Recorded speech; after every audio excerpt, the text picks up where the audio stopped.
Praise lord. దేవాతి దేవునికి వందనాలు. ప్రభు నామమున మీ అందరికీ నా ప్రత్యేకమైన వందనాలు, శుభాలు తెలియచేస్తున్నాను.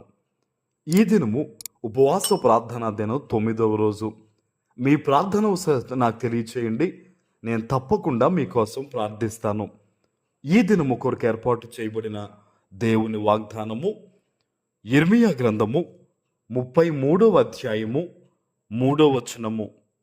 నాకు మొరపెట్టుము, నేను నీకు ఉత్తరమిచ్చెదను.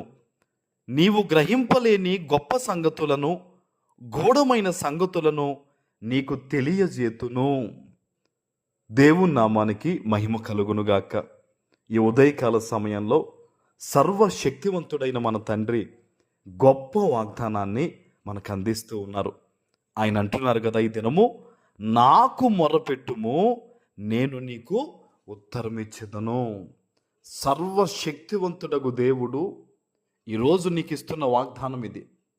మనుష్యులకు చెప్పడం కాదు, పరిస్థితుల గురించి బెంగ పెట్టుకోవడం కాదు, ఇబ్బందుల్లో నీకు నువ్వు నలగొట్టుకోబడడం కాదు.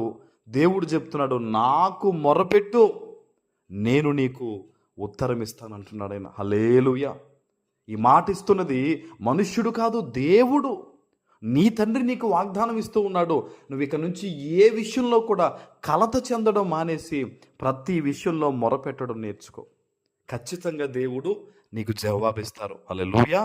ఆయన అంటున్నారు చూడండి, నీవు గ్రహింపలేని గొప్ప సంగతులు.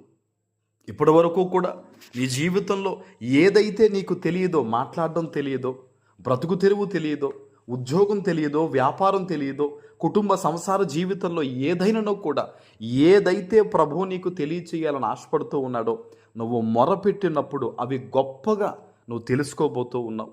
చాలా జ్ఞానం నువ్వు పొందుకోబోతూ ఉన్నావు. అన్ని విషయాల్లో కూడా దేవుడు నిన్ను ఉన్నతమైన స్థానంలో ఉంచి నిన్ను తలగా ఉంచాలని ఆయన ఆశపడుతూ ఉన్నాడు. నువ్వు దేవునికి మొరపెడితేనే నీ జీవితంలో ఏదైనా కూడా నువ్వు పొందుకోగలుగుతావు. ఆయన అంటున్నాడు కదా, గూఢమైన సంగతులను నీకు తెలియజేసేదను. రహస్యమైనవి కూడా నీకు బయలుపరచబడతాయి. అంత గొప్ప జ్ఞానము, వివేకము కూడా దేవుడు నీకు అందిస్తారు ఆయన. హల్లెలూయా. ఎందుకంటే నా తండ్రి తన బిడ్డలు ఎప్పుడూ కూడా శ్రేష్టమైన వారుగా ఉండాలని ఆయన కోరుకుంటాడు. ఈరోజు నువ్వు అనుకోవచ్చు, నేను చదువులో వీకు, నేను వ్యాపారంలో వీకు, నేను జ్ఞానంలో వీకు, నా అన్నింటిలో వెనకబడ్డాను నువ్వు అనుకుంటున్నావు. కానీ నా దేవుడు చెప్తున్నాడు, నీ తండ్రి చెప్తున్నాడు, నువ్వు మొరపెడితే, నువ్వు ప్రార్థిస్తే, నీకు ఆ వినే బుద్ధి ఉంటే గనక, ఇదిగో నా దేవుని దగ్గరికి వెళ్ళాలి, ఆయన మాట వినాలి, నేను ప్రార్థించాలన్న ఒక ఆసక్తి నీకుంటే చాలు, నువ్వు గ్రహించలేని గొప్ప సంగతులు, గూఢమైన సంగతులు, అనేక రహస్యాలు కూడా దేవుడు నీకు బయలుపరుస్తానని ఆయన మాట ఇస్తూ ఉన్నారు. నువ్వు ఎంత మాత్రం కూడా నువ్వు తక్కువ అంచనా వేసుకోవద్దు. ఆయన నీకు తోడుగా ఉన్నప్పుడు ఈ ప్రపంచం అంతా నీతో ఉన్నట్టే. కొంతమందికి ఈ లోకంలో ఆ లోకానుసారమైన డబ్బు, బంగారం, మేడలు, మిద్దులు అవే వారికి ఎంతో ఇష్టంగా భావిస్తూ ఉంటారు. కానీ యేసయ్య లేనిది ఎందుకు అవన్నీ కూడా? నువ్వు యేసయ్యను కలిగి ఉండు. ఎవరు ఎలా ఉన్నా సరే నీ ఆత్మీయ జీవితాన్ని కాపాడుకో. నువ్వు దేవుని సన్నిధిలో ప్రార్థనలో ఎక్కువ గడుపు.